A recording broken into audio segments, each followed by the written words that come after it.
શું તમે જાણો છો કે ગુજરાત રાજ્યનું ભાવનગર જિલ્લાનું કનાડ ગામ એક એવું છે કે જ્યાં વર્ષો સુધી દ્વારકાધીશ ભગવાનને મંદિરની અંદર સિંહાસન માથે તાળું મારીને હાકલથી બાંધી રાખવામાં આવતા. કહેવાય છે કે વર્ષો પહેલાં કનાડ ગામના બ્રાહ્મણને આ ભગવાન સપને આવ્યા અને એમ કીધું કે હું આ જગ્યાએ ડટેલું છું, તું આય અને મને કાઢ અને તારા ગામમાં મને લઈ જાય. ત્યાં મંદિર બનાવી અને મને બિરાજમાન કરી.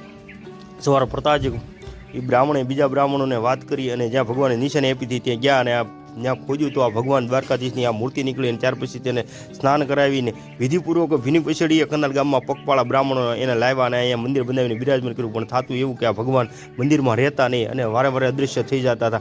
અને રાત પડતા ફરી વખત ભગવાન સપના બ્રાહ્મણોને આવીને એમ કે હું તો અહીંયા છું.